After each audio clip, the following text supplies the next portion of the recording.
And welcome to another exciting episode of The Energy That Surrounds Us. I'm your host, Michael, and I am joined tonight with Eve Lorgen. And the reason I kind of stuttered there for a second is this episode is actually being recorded early. We are pre-recording this due to the time difference and out of respect for my guest, and so everyone will be watching this at night, and that explains why the sun is out and it's a bright afternoon for us. So I am so privileged, honored, and blessed to be having an amazing guest to share with you all, and I am so privileged to introduce Eve Lorgen.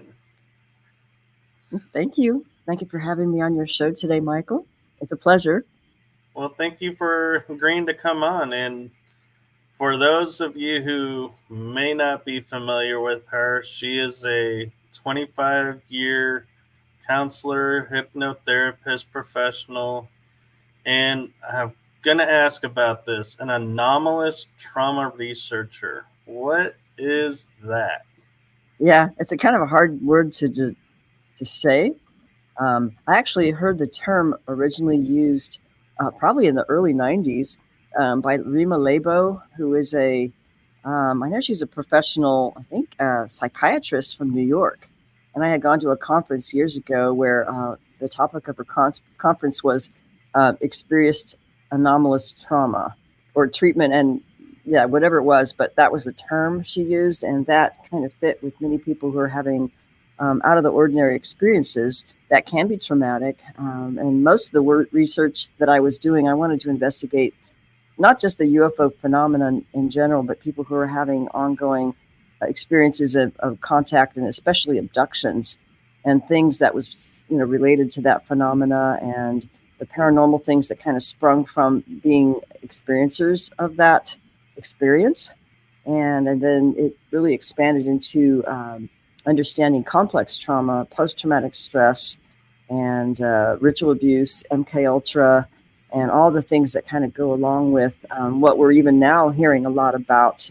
Not just within the people don't really call it alien abduction these days. They consider it alien contact or visitation or experiences, but it is what it is, and it can be traumatic. So a lot of people even having things like what's being described with what they're calling the secret space program, which is really kind of like the early days of Montauk Project, MK Ultra related anomalous things that involved otherworldly kinds of experiences or time travel kinds of things. So I've been in contact with many people over the years, and some of them were interviews I did in the early days where I did written interviews before we even did videos, and met people at conferences and counseled people and did some regressions and research in the early days, especially with the late Dr. Karla Turner's work and my mentor, Barbara Bartholic. So they kind of just all got launched really when I started a group in San Diego County for abductions, where we just meet for like a monthly or every other month support group kind of thing. And then we got to meeting a local group and meeting each other at different places and just talking about experiences. And then come to learn that there was a lot more things probably going on when we just started sharing personally with one another, even anecdotal things in our lives turned out to be, in common with other people that we didn't even think was really kind of related to the whole experience. So that really started a lot more research that ended up with the discovery of in alien abductions, like the classical experiences and research was really like the late Bud Hopkins and John Mack and goodness gracious, so many really good researchers over the years. Whitley Strieber and Betty Andreas and Raymond Fowler. He had some really good work. So those early days, they tried to keep the abduction phenomena within, cars being stopped mid-road and the medical things that might have happened, missing time, physical evidence, where it seemed to be an event that was kind of opportunistic for someone by these, quote, aliens. But in reality, most of the people having experiences have had them all their life, and they may be just bedroom encounters or encounters wherever they're at, mostly at night, but sometimes they're broad daylight. And they may or may not include missing time or have a physical quality to it, but they certainly have had them all their lives as if they're in some kind of long-term study or project by whoever these aliens are, or the humans working behind or with them. So that really opened a can of worms back in the day. And even now, I think there's a drive towards trying to discredit or devalue testimonies where people are having experiences where there's human and alien working in conjunction with one another, sometimes in underground bases or off-world or in secret locations, where there appears to be some kind of agreement having been made for a long time. So that can get a little bit scary for some people. Right, and I can understand that, and I'm curious because they say like a lot of disclosures coming through movies and everything, and like you were saying, this has been happening for so long, but people's memories aren't there and are now starting to resurface. And I'm wondering if, like, and I'm going to relate it to a movie, the Men in Black movie, with the device where they click and it wipes the memory, and how it doesn't work on some and does work on others. Yes. Do you think that is, and I'm not meaning the device is real, but that technology is real, and that's how they've been able to get away with it for so long? Yeah, I mean, there's probably a technology in terms of how they understand our brain and our memories. But I just kind of remember a case, actually a woman who had unusual alien encounters named K.T. Frankovich. And this was probably back in the 90s. And she came to my attention through Daryl Sims, who is an abduction researcher for many years. And what was interesting about K.T. Frankovich, she not only survived Hurricane Andrew, and I think that was after her, quote, Lime Grove encounters in South Dade, Florida, where she lived, or in that area, southern Florida. But the encounters that she had, it was broad daylight, at least one of them. She had many, actually, probably abductions as well throughout her life. But what was interesting is in one of her experiences, she called it the Lime Grove encounters, and I believe she wrote a book about it. But because she was a professional videographer, an animal videographer, and she was naturally also very psychic. She had done that for a living, or helping police departments anyway. So she was very astute in her awareness, and I think unique in her perceptual awareness. So that when this encounter happened, she was outdoors in the lime groves and probably walking or taking her dog for a walk. And then a particular type of alien was coming upon her kind of like from behind, as if it was a different kind of alien that you don't really hear about. It might have had the appearance of something like an alien gray, but I don't think its skin was gray, and a little bit, maybe a little bit taller, but more muscular, and with 6 fingers. And it was kind of gliding, running in an unusual way, And this particular alien, I think when she became aware of it, she had the perception that it was trying to affect her awareness to not notice it, or to do or act in a certain way that complied with not remembering or not perceiving things as she was perceiving it. So it was like a subtle mind control thing that I think many aliens probably do regularly to people, even in a supernatural way, for lack of a better term, to affect our ability to perceive or distort the perception of the event itself. So she didn't respond like a normal human would, and it might be because she had a gift with perceptions and animal videography, and she was already psychic. So she just noticed this thing and just was very lucid in her encounter. So she wrote about that. So in, I think, some people's cases, and it's really, I think, what we learn from people who are a little more lucid, because I think, just imagine how many people are actually being taken and don't remember a thing. Or if they do remember it, maybe it's only what the aliens want them to, or just bits and pieces. So you maybe only get a part of what's going on instead of the whole ball of wax or the unusual things that, let's say, the lucid ones remember. So that really got me into investigating how can we become more lucid in our experiences, and learning lucid dreaming and meditation, and actually doing prayer to offset any malevolent kinds of paranormal activity that indicate demonic presences.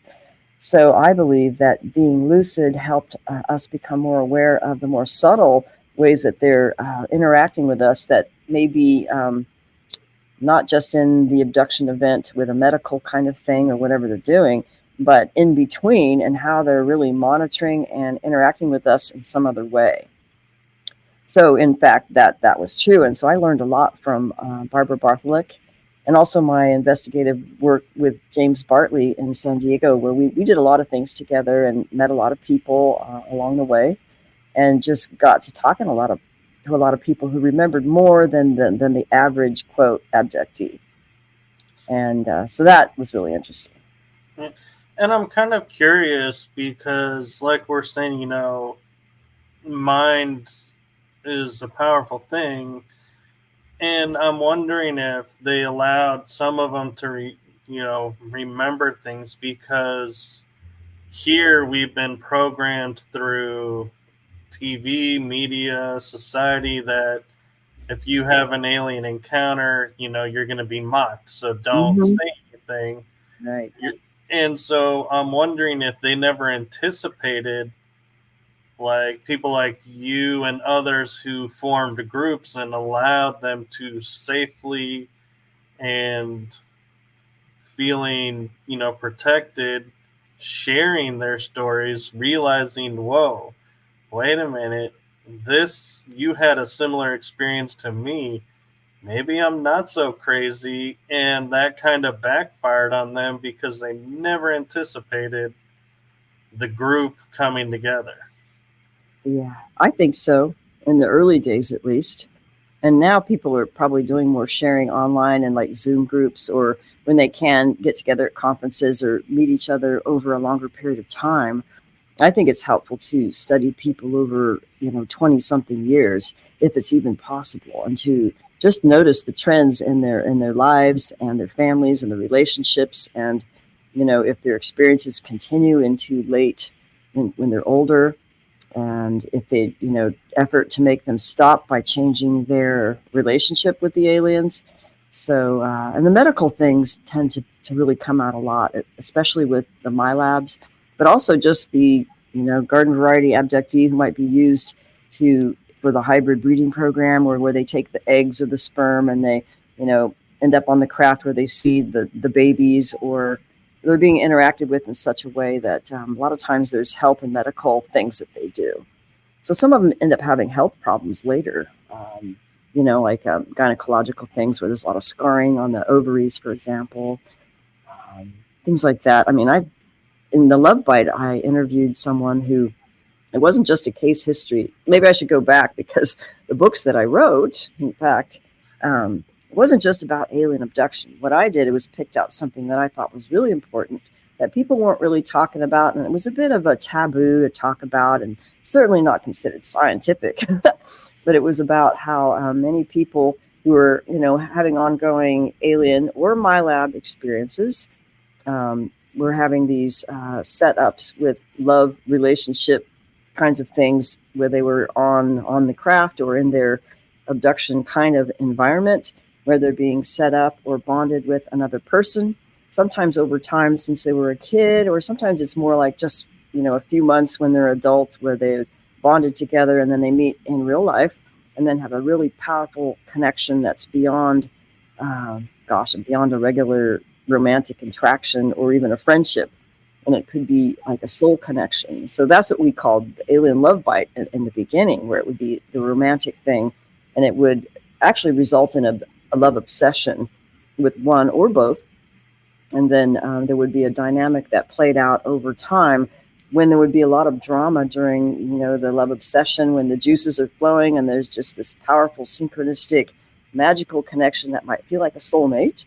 And with the telepathic soul, almost your souls are merged kind of sensation, and empathic, remote viewing each other, what you're feeling and seeing. I mean, it's really beyond anything that you might have experienced, even if you thought you knew what love was. And that caused a lot of people distress if they were married to another partner and then they're being set up with another abductee across the country in these like experiences, and then having like dramatic love obsessions. And so that's what was happening to several people in my group all at the same time.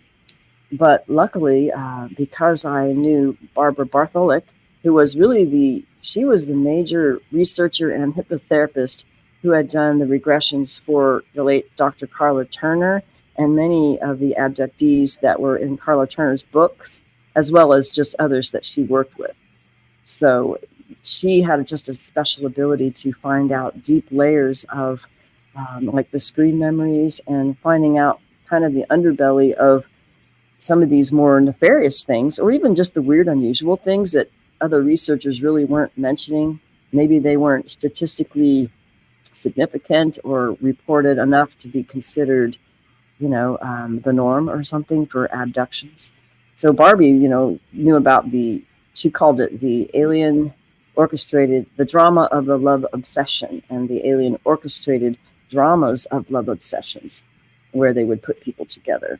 And that just created this whole spiral sometimes of, let's say, someone becoming obsessed and having these complete soulmate kinds of connections, and then one person literally being switched off as if like a plug was literally unplugged, and then they were psychically switched off from the other person who's still in love with them and feeling very connected.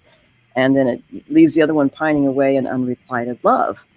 And then during that whole drama, there's all kinds of things that would occur when those people were having experiences. And then the aliens, when they would come more often to basically check up on, or basically milking this emotional harvesting kinds of experience. So that's what, if I just show the book, this is the first one that I wrote over 20 years ago now. But this was the first one where at least 10 couples plus interviews with many others and discussions about the different varieties of what happens in different love relationships when they're being set up, and the whole drama. So that involved a lot, just meeting the people. And many of them were milabs, where there was a human military or human group. Sometimes we call them the medical or the lab coat people. They would see in their experiences. And they were often involved within a love bite context, but maybe working with aliens that seemed to be, all together in this underground base kind of thing. So that's what it got it started. And that, I think, created a big, taboo in the abduction community, or the quote ET contact. The tendency, I'm going to say this as a therapist, the tendency is for people to want to perceive it positively, to have some kind of peer support with other experiencers, or with the getting compliance with the aliens so they don't get punished. Or I think they want us to admire them and have a kind of Stockholm syndrome kind of allegiance with their agenda. And I believe that a lot of what they use is a type of mind control. So I think it's good to really get through those kinds of compulsions and really question if that's happening. Because we know now, as people who study trauma, like complex trauma, and they call it complex PTSD, or, the post-traumatic stress disorder, which was popularly known since the Vietnam era with the combat types of stress and what happens in the nervous system, and the flashbacks and all that. But many abductees naturally have a lot of PTSD and what I call complex trauma. So to be a therapist about it here, get all geeked out, complex trauma is really a type of post-traumatic stress from pervasive long-term trauma that's developmental. So that means from early in your childhood that really extended into, your adulthood or your teenage years, or maybe a long-term marriage or something, that one will have a triggering personality style that has had to adapt to trauma. And it's the fight flight. We hear about that, but it's really fight, flight, freeze, fawn, and combinations of those reactivities. And so the fawn response is actually a part of what happens in Stockholm syndrome. So, and I think it's the flight fawn that will happen. So, and that's a survival technique. That is a survival strategy. So I believe that they're, tweaking the knobs here and there to try to get us to really be compliant with their agenda. And but that's my opinion. So I'll just pause, and if you have any questions on any of that, because it can go in many directions. Well, one curious thought I had come into mind was we are taught that no matter, like hypnosis, you cannot be hypnotized to do something that you truly do not want to do. That would be, totally against your nature. They can't force you to. And I'm wondering, and I started to think about this as they're doing the mind control, and people are, we're told we agreed to do this or that. Yes. Is it the mind control is taking over and so that's where they're getting the approval to do what they're doing and getting around the quote universal laws of not being allowed to force us to do anything and go against our free will. And so are they subverting it through the mind control, I guess, is my question. Yeah. I think there's something to that, although in my understanding now, learning actually from Christian ministers actually who have worked with, let's say, hardcore ritual abuse survivors, where they're in the satanic or the occult bloodlines that have actually literally made blood oaths and covenants, rituals having to do with conception or birth or dedication of birth through your ancestral covenants. And that's actually true. And it is a legalistic system that has been known in occult circles and for a long time. It's very biblical. So I think what they're doing, they're very legalistic to go through as many loopholes to lay claim to us as property. And I think that's what's happened with the aliens. At least, we hear, this could be hearsay, but the whole, I think they called it the Grenada Treaty back in, I don't know if it was Eisenhower's term. And it must have been, I don't know history, but where they made an agreement with supposedly the governments to abduct their citizens, the ones they wanted. And they gave them permission as like ownership over their citizens to just go ahead and abduct them. But then supposedly the aliens didn't really honor their treaty or their agreements. And that created, I think, what was like a Faustian bargain with some people in these groups having given over permission on another level. But with people who know ministry and that kind of thing, they will say that, yes, a lot of these things are through the ancestral agreements, so that when you come into incarnation in a particular family or bloodline, you're under those oaths and agreements until you decide personally to change that and to cut off those contracts through the power of Jesus Christ, which is the most powerful over like the highest dark forces that I have found, actually. So that way we can maybe start to understand, how nefarious they can get to manipulate people with loopholes to, sign the contract or agree in some way. So I would think that they tweak the knobs here and there so that we would want to have an experience, or we think it sounds kind of cool and, I wish they'd get us. And then, then pretty soon you're being taken because you want to, or I think they want us in our consciousness to believe that they're good. And meanwhile, there might be abductions going on early that someone is not aware of through amnesia because they might have been traumatic or they took your memory. But as long as you agree and want them believe that they're good and you want them to take you, because it gives you this special sense of, oh, I'm chosen, I'm a starseed. I mean, I see this a lot in the New Age community. And I think that opens the door for them to continue on, and they would want us to believe that they're somehow benefiting us spiritually or something. So I think there is a bit of deception going on to get our permission. So I think the moment we just want to get to know who we are without wanting them to be our buddies, whatever, and then get to the truth based on what really happened and what's really happening, and get in touch with I think it's your connection with Christ that will help with the Spirit of truth and the Holy Spirit to help re-guide someone, so that if they are under malign influence, then they'll have that to redirect them to truth. So I believe that can help people stop being abducted.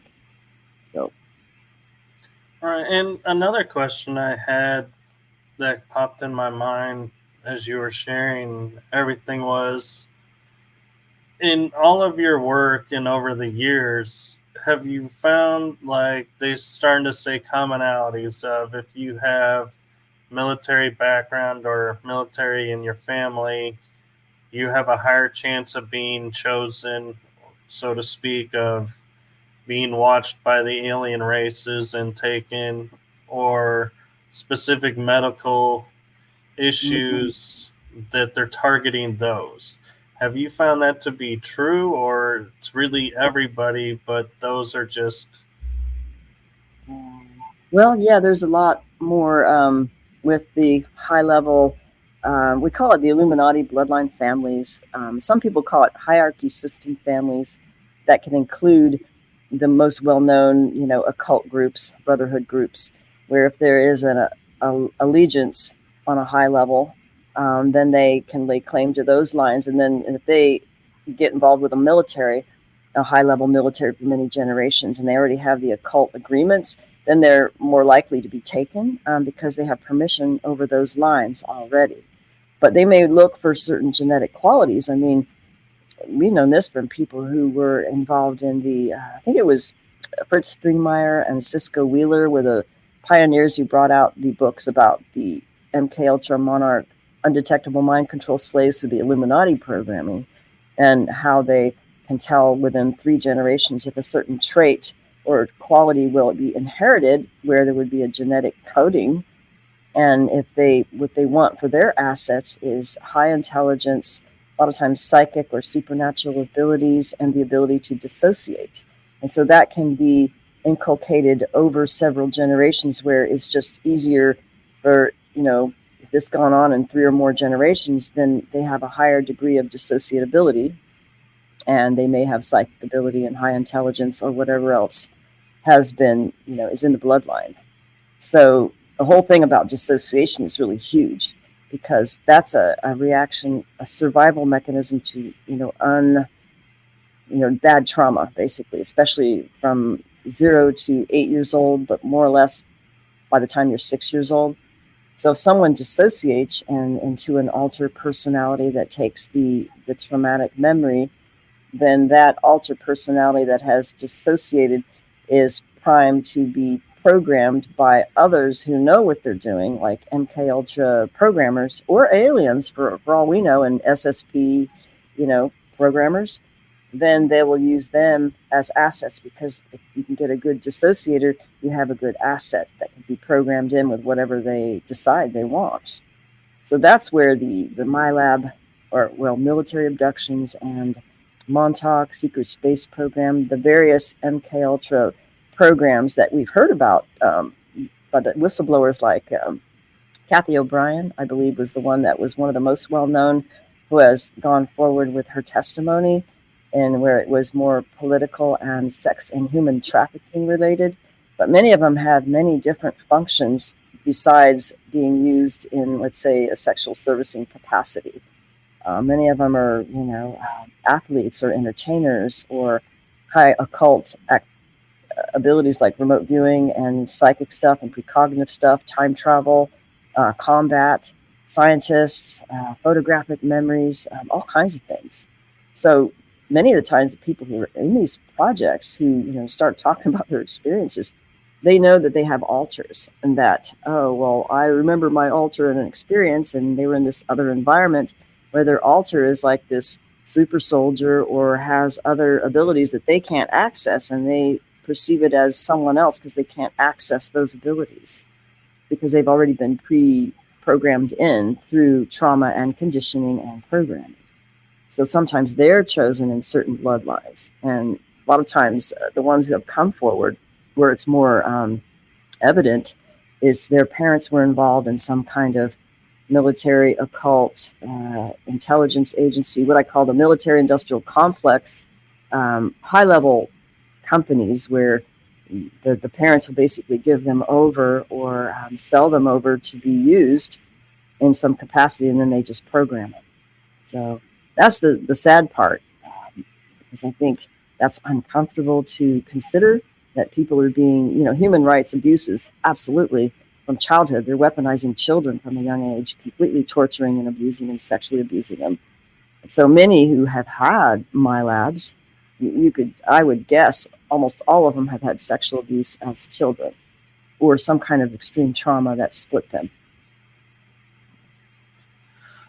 No, and I agree, and there, that's, resonates, and so, yeah.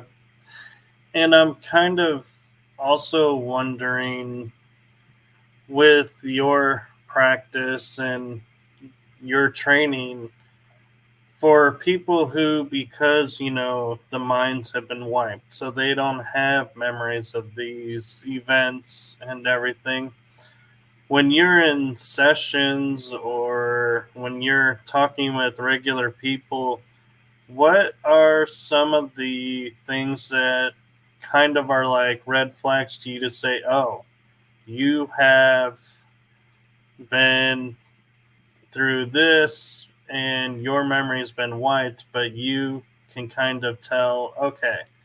So I guess in other words, the short version is, if someone's had their memory wiped, how can they tell if they've experienced this? Yeah, usually there's evidence of like post-traumatic stress, where that's easy to kind of see how people live, and the fears or the insomnia or the certain kinds of nightmares, repetitive nightmares or phobias. Missing time is like a big one for dissociation. That's a big sign, and that can happen, if it's just plain abduction and none of the human involvement as well. So that's usually evident in, I'd say the post-traumatic stress is more evident with anxiety disorders, sometimes depression, or not being able to sleep. Insomnia is a big one, but a lot of times medical issues too, or the female issues where, they would always be taken and, have nonstop bleeding or get pregnant and then it would disappear, and those kind of things would happen over and over again. So, and it really, I think it's about if they can feel safe, and that when they're in a place of more calm and stability in their lives and their relationships, they're more likely to be able to feel safe enough so these memories and awarenesses can naturally emerge, which is really the human system is designed to naturally heal and remember and become aware if it's safe to do so.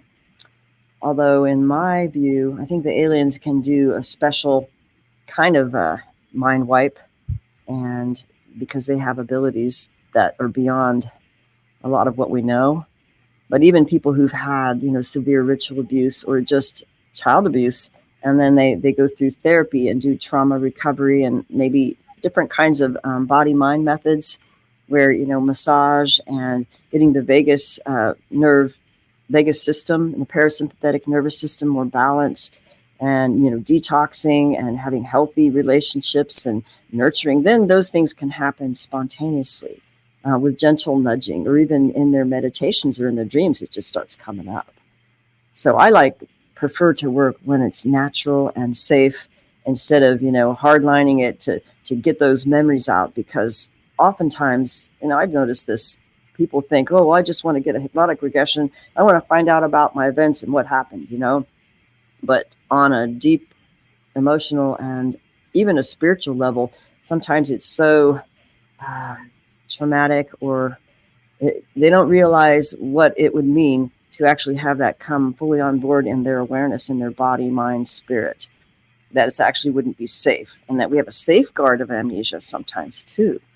So I believe that people need to do the trauma recovery education and self work first, so that we can kind of loosen it up, so that those memories can come up more naturally with maybe a gentle hypnotic regression. So there were some things that were learned. Barbie was all very good. Barbara Bartholic, she just had very, very good technique. She was loving and nurturing, and she would work with people for hours sometimes. And she had a great interest in getting to the truth, because she knew that there was so much more behind what was being discussed back in the early days, and that people were actually, they didn't like what she was saying. They didn't like what she was revealing, more about like the reptilians and the love bite and the weird cloning things. People just like, well, no, that's just horrific. There's no bad aliens, and there would be this good bad kind of conflict going on in the different circles. So that's part of a Hegelian dialectic of a control system, because really the truth comes out regardless of what you want to believe. If it's safe just to discuss what you remember, and you can do the trauma recovery and just be honest about it instead of what you want to believe, then things will emerge naturally, where you could start making connections and giving evidence to that this has happened more than 1, 2, 3, 4 people. So I don't know if I went off track on that. Continue with any questions. Oh, you're doing fine. And I'm kind of curious, talking about, hitting on the cloning aspect. And I don't know how familiar you are with it, but the term doppelganger, where they say we have a copy of us around, but we're never supposed to meet. I'm wondering now if that's real, and if that's a script of, so they can keep using us without us being aware of. Because if we saw ourselves, we would start to question, well, where did you come from? Because I'm not a twin. So how is there a duplicate of me? And start unlocking memories or stuff. Yeah. The Dr. Corrado Malanga of Italy, he was a UFO researcher. He's actually a biochemist at the University of Pisa. I think he's now retired or nearly retired. But he did like 30 years of research with the UFO and alien abduction phenomena, doing regressions in a very scientific way, where he asked specific questions. And really, the bottom line was, wait a minute, we can't really know who the aliens are per se until we know more fully who we are. So really, he got down to, if we can understand ourselves from the triad of consciousness, we are human beings in a body that the aliens call containers. But we have a triad of consciousness that is the mind. He called it the mind, spirit, soul in Italian, where the most important that has power is what he called the anima, which would be the quality of our beingness that can exist in the all now, past, present, and future, with a kind of expanded, awareness, and have willpower that is more powerful to affect things on the body avatar level and in the world and against the aliens. So that the aliens, he found that what they did, and even within 6 days, by the way, so the abductions, most people think, oh, the first one I remember, I might have been 6 or whatever. But really, if you are an experiencer for life, they get you within 6 days. So you're already chosen, by birth, sometimes before birth, and so they can get you within 6 days. So we had this whole hypothesis about what they do with our consciousness. And so, let's say in a regular person who isn't traumatized, we would have a coherent connection between our mind, spirit, and soul, and a coherent connection of communication in the body. Let's say a non-dissociated state or an integrated state, where the original essence can be more in connection. But in abductees, it was set off a bit, where it was as if the aliens could insert themselves between the mind and the spirit, or the spirit and the soul, or in the brain, so that we didn't have a direct connect of communication with our eternal spirit that's being used as a battery. So he would design these hypnotic regressions that he called mental simulations, There was several of them that he used. One of them was a color test. It's kind of complicated, but I believe that if it can be adapted to a process of connection with eternal spirit, taking into consideration dissociation, then we can connect to our power and the power of God, really, that we're connected to basically kick out the alien parasite consciousness that inserts itself in us to live through us as a host, and using our spirit as a battery, kind of like the Matrix, right? In the movie. So that's what he found that they were doing, and that their essence, the most of them that were doing, let's say, the abductions, that didn't seem to care about our freedom. And there was different ones that he created this whole thing of a hierarchy based on the ones that were perceived as corporeal, that had a body, and those who were incorporeal, that only functioned maybe in a type of bidimensional shadow form, or maybe a light astral incorporeal form, but could take on a body. So basically, we can kick them out of hijacking our consciousness. So they can hijack what we believe and what we think and what we feel if we're not in connection with our eternal spirit. Because our eternal spirit will know, once we would connect with it, that, oh, there's an invader in our system that wants to, hijack our energy and live its conscious will through us and take away our own will. So that's really, really important. This goes back to what you were talking about earlier. Well, can they manipulate us to give them permission, some legal permission to do what they're doing and to take us? So that's what I think was significant, and was often his work was overlooked really by a lot of the Western world and the English speaking world. And most people adopt the QHHT hypnotherapeutic process that what's her name again? The one who has passed on, of course, Cannon had created. But I would, say, in my opinion, we need to be much more astute in when we're really connecting with the eternal spirit and with the Holy Spirit, which is the spirit of truth, connected to the Most High, which is, we could say the good, the Most High, connected to, I say, Jesus Christ. Then we can become on board to be more connected with a greater ally of power that would honor our freedom if we so choose. But some people choose to follow, well, my guide is telling me, well, this alien, they say that they've been my guide and my protector for thousands of years, and I was one of them in a past life, and pretty soon they're getting off on these distractions that basically keeps giving them permission to insert and embed themselves in our lives and in our belief systems, that continues to use us as some kind of resource. And they call us containers for souls. So it's interesting how they perceive us. So it really gets back to, well, how do we become sovereign and lucid and perception of the truth, as opposed to something other than that, right? Is getting to know ourselves in truth, which is really the kingdom of heaven within and without. And I believe that when we truly recover from trauma, and this goes back to complex trauma, and this is just regular psychotherapy stuff, if we have the tendency of a personality structure that is dominated by the trauma that we were living through as children, and we adopted, we were either a fighter, a fight flight, or more of a freeze, or a fawn fight fawn, that means you might have a personality structure that is overlaid by this need to survive and be triggered to react in a way that will cause distorted perception and distorted thinking and distorted reacting. So we have to bypass those things that have dominated our original identity. So this where it always comes back to identity and original self that has come into this incarnation.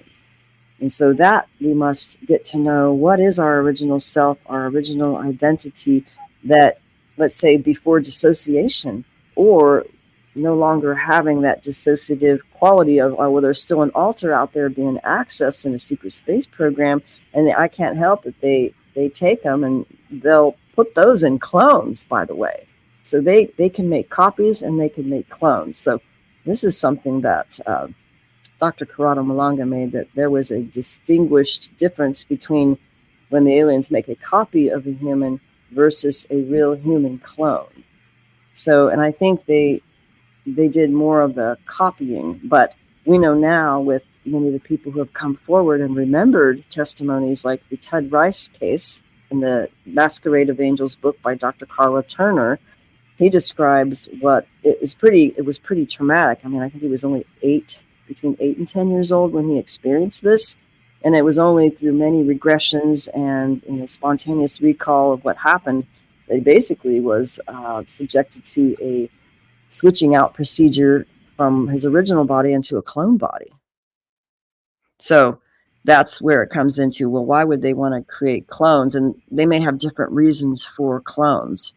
So that's where, was it just plain alien abduction by a particular group or a number of different aliens within one umbrella? And that's what Ted Rice actually remembered. There was actually a whole group of them working in kind of in league with one another in different functions or different craft. So it wasn't just one race. Sometimes they were working under an umbrella where many were working together with these abduction programs and cloning and updating. So you know how on computers we have update program. Well, it's update the clone, Right. I don't know how many times. So to answer the clone question. And you mentioned something that got me to trigger thinking. Sorry, the dogs saw a squirrel or something. But so when you were mentioning how the spirit and the energy knows when someone is using it and not using it, and if it's for good or bad, so to speak. I grew up with metaphysics, and one of the terms that, when you were mentioning that caught my attention, was we had a term called cutting cords. Oh, okay. Where Yeah. something is siphoning your energy, and if it's draining and it's not beneficial, you cut the cord and sever those ties. And I'm wondering if that's the same kind, if that's really our spirit energy saying, hey, wait a minute, you're being used without your permission. You need to sever this. Yeah. That could be. Sometimes it happens naturally in spontaneous. I've had that happen and known others where it spontaneously, that's what was shown to them in their realization, where once their spirit was on board, then cords would be zapped and cut and fried, and that does happen.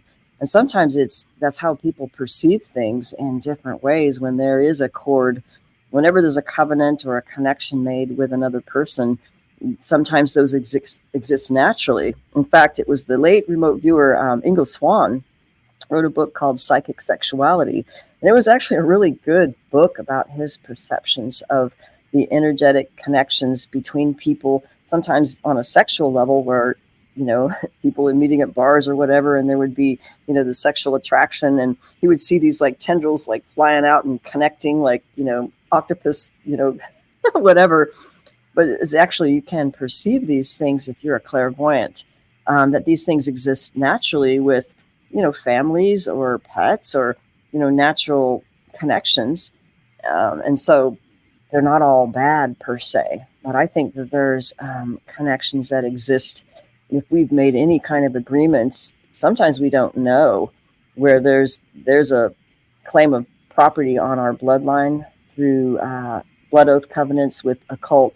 They're doing these things on purpose, where they're tying the bloodline to a particular demon or a principality, and then all those people in that bloodline are connected. And you might see a cord, or you might see the being, like after you do what we call renunciation prayers in the ministries, where they want to undo these blood oath covenants with these principalities and these demons. And then you can have spontaneous perception in dreams or even in your third eye or whatever, where you actually see these things being cut off, right? And where you may see a representation of the demon or the ancestor that created that in your bloodline.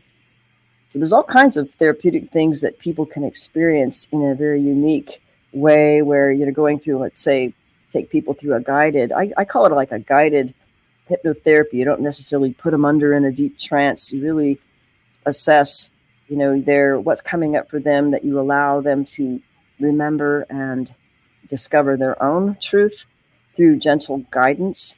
And that, I think that helps a lot. As far as the spirit, this is interesting. I mean, this might get too geeky for you, but what I've learned is that many people who have these experiences, they're natural dissociators. And they may have all their whole life and they just didn't know it, right?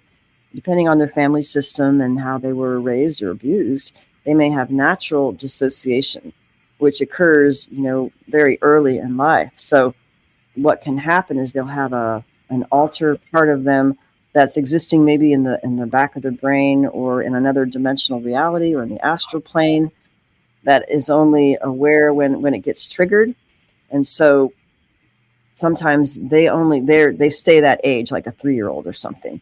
So when you do like a guided session, we want to connect with, if you can connect to the earliest parts that have dissociated first, you can do a more faster integration and healing, but you must address them and treat them like the children or the babies or the teenagers that they are, and get them to, connect with you so they're safe enough to tell the truth about the experience, to re-merge and integrate so that they can come back on board with the spirit. So your spirit is actually, this is what's unfortunate. I think Dr. Corrado Malanga knew this, but maybe he didn't know how the extent of dissociation that people really have when they've had these long-term experiences for many generations, that it kind of, our spirit will stay a little bit disconnected because it's not safe to be here. If you have a lot of trauma and survival, war after generation, it's not safe to be here. So there's a natural dissociation from the original spirit that's connected to God, so to speak. So we want to be able to connect to that power. But with dissociation, you're kind of disconnected from it. So we have to connect to the trauma parts that are still holding the feelings and the memories of early trauma experiences. And then once we can safely connect with them, just like, connecting with the child and getting them to know that it's okay for them to talk and to be seen. So it's something like talking to children. You can't speak to them like an adult, even in let's say a guided session. We have to work with them as if they're children who are still like stuck in that time and space and that trauma. And then once we get to that part, then you could start connecting with the spirit once you integrate more and more parts of the person. So that's why I think it's not so easy really to regain power and sovereignty on a spiritual level independently of Christ, independently of Jesus Christ. And I think that's why it's helpful when we do prayers to the Most High to help in a healing process. Otherwise, you might be, working against the wind a long time. Yeah. Right, and that makes sense. And I'm kind of curious. I know we're approaching the end of the hour, but something popped in my head, and I'm curious your take on is, I've noticed in talking with some of the program people and others that one of the side effects of it is like, we have awareness of abilities, we have healing factor that seems somewhat faster than others.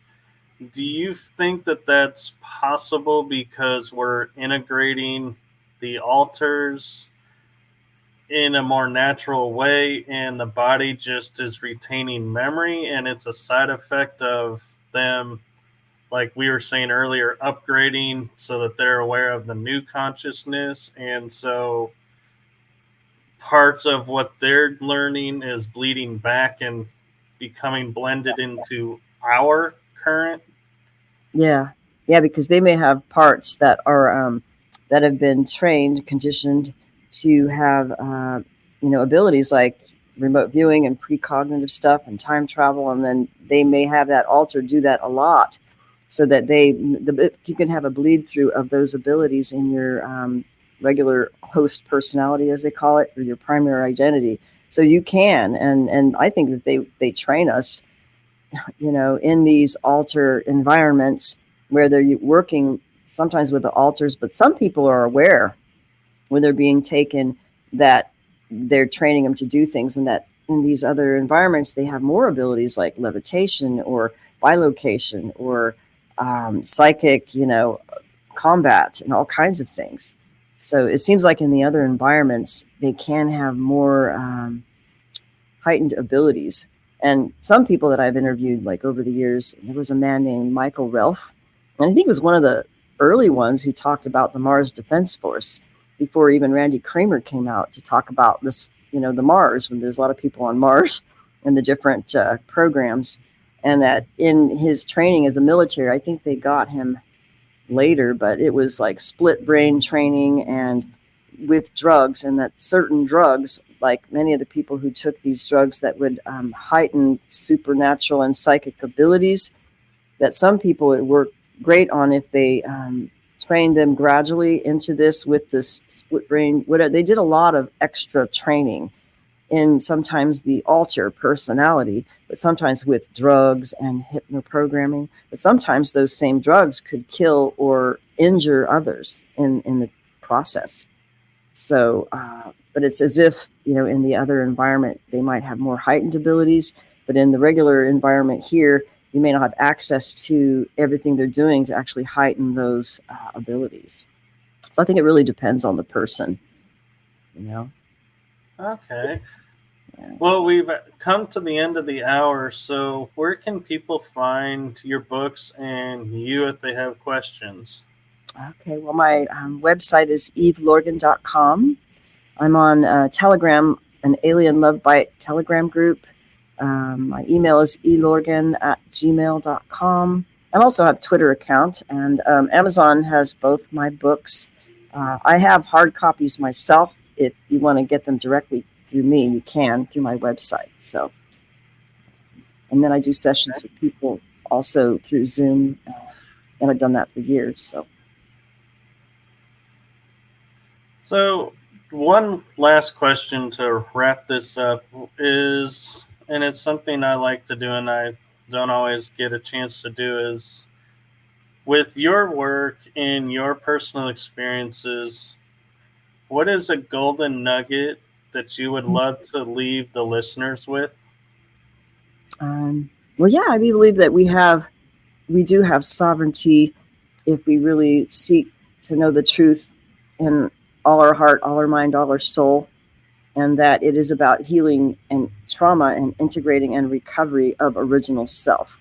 And it really is about, like, the more I learn about dissociation and trauma, which is a natural reaction to many of these experiences, the more our healing and power comes from restoration of our original and real identity. It's actually our eternal spirit identity that came into this body. So if we can retrieve and integrate our original self and our real identity, as opposed to something that's hijacked or told to us that we need to do or be, and that's important, because trauma recovery will, when we do this, we will correctly identify our original identity.